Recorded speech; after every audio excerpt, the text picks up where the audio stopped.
तो हम बात कर रहे थे अनुकूलन के बारे में। इससे पहले मैं बता चुका आपको अनुकूलन क्या होता है। अनुकूलन का मतलब ये होता है कि कोई भी जीव जंतु जो होते हैं वो अपने परिवेश में रहते हैं, तो वो उस परिवेश में रहने के काबिल अपने आप को बना पाते हैं। वो अपने अंदर इस तरह के फीचर्स को डेवलप कर लेते हैं जिससे कि वो उस परिवेश में रह सकें, है ना। तो परिवेश से पहले तो वो परिवेश को चुनते क्यों है, मैंने आपको पहले ही बताया था कि परिवेश चुनते क्यों है।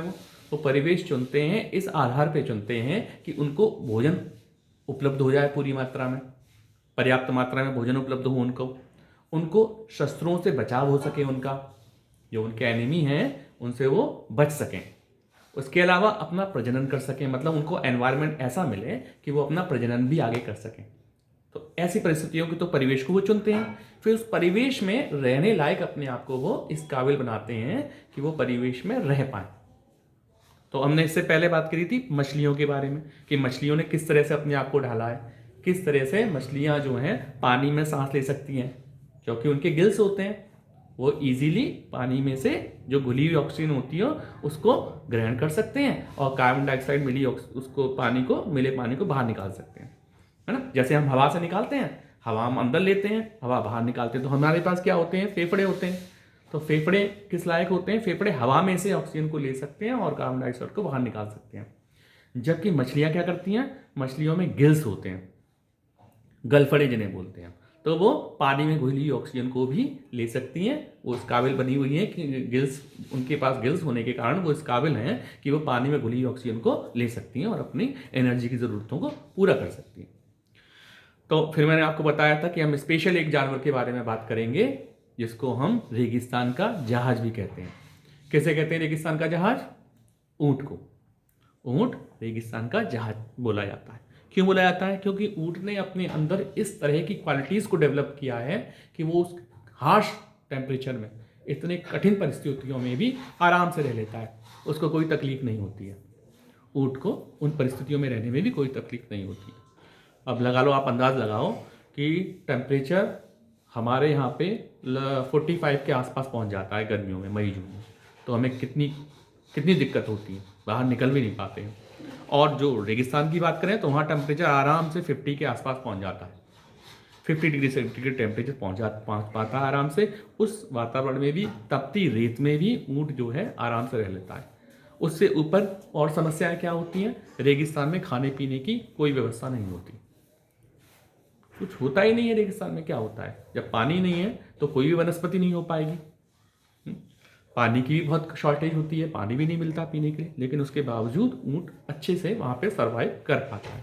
क्यों कर पाता है? क्योंकि ऊँट ने अपने अंदर ऐसे ऐसे स्पेशल फीचर्स डेवलप कर लिए हैं जो उसको वहाँ पे आराम से रहने के काबिल बनाते हैं। अब वो फीचर्स क्या हैं उनके बारे में हम चर्चा करेंगे।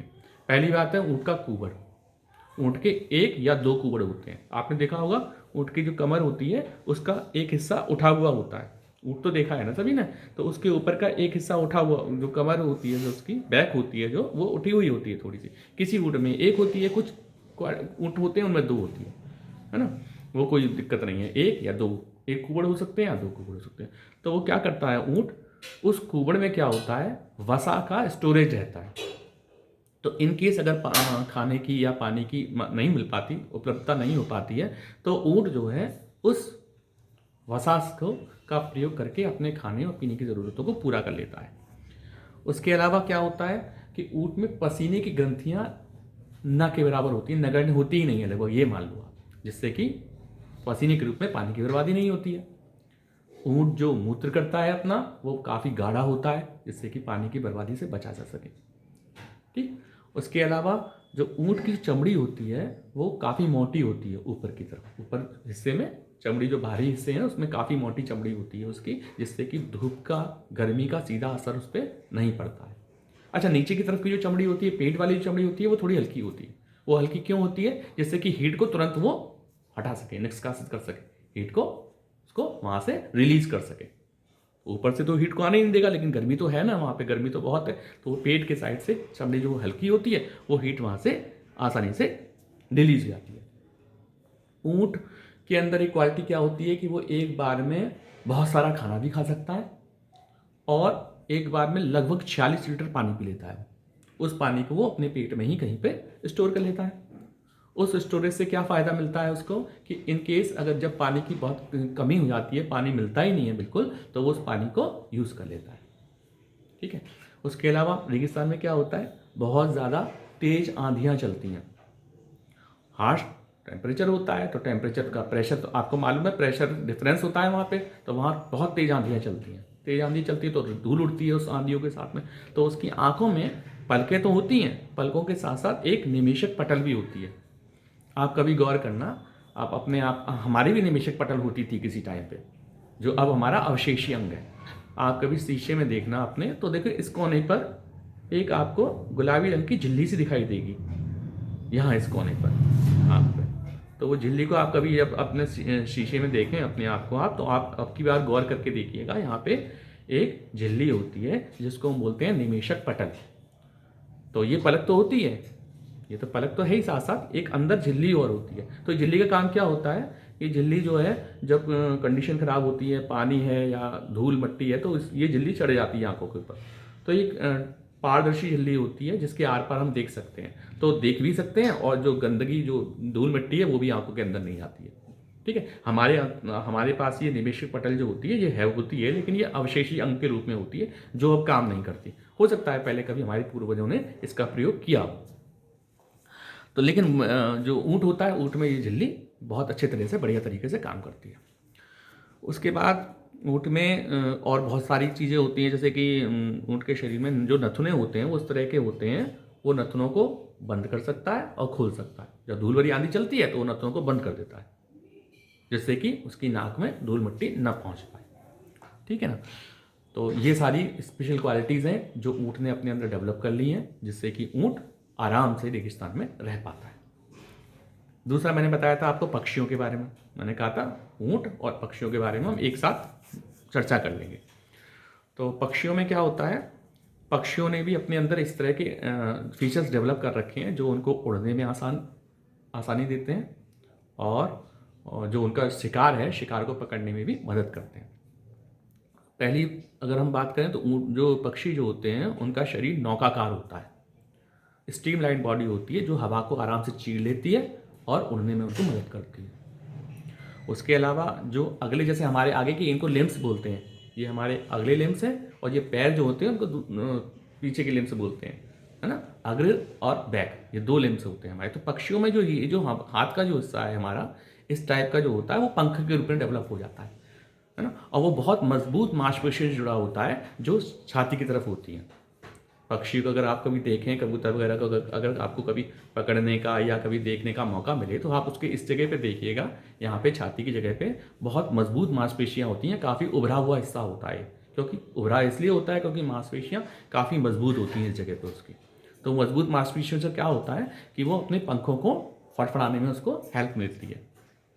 उसके अलावा उसका जो शरीर का सर्कुलेटरी सिस्टम होता है, जो उचापचय जिसे हम बोलते हैं या सर्कुलेटरी सिस्टम बोलते हैं, तो वो उसका बहुत ही स्पेशल क्वालिटी का होता है, जिससे कि उसको तुरंत ऊर्जा मिल जाती है, बहुत जल्दी ऊर्जा को वो अपने अंदर ले लेता है, बहुत जल्दी ऊर्जा उसको प्राप्त हो जाती है भोजन से।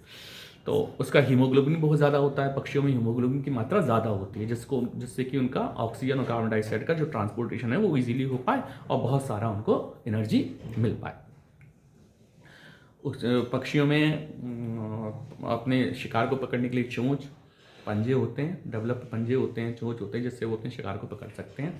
उसके अलावा पक्षियों में जो आँखें होती हैं वो बहुत अच्छी, बहुत तेज़ आँखें बताई जाती हैं पक्षियों की, बहुत तेज़ आँखें होती हैं पक्षियों की। जो चील जो इतनी ऊंचाई पे उड़ती है ना, तो वो अपने नीचे जो ज़मीन पे अगर चींटी भी होती है उसको भी देख लेती है, इतनी तेज़ नज़र होती है चील की।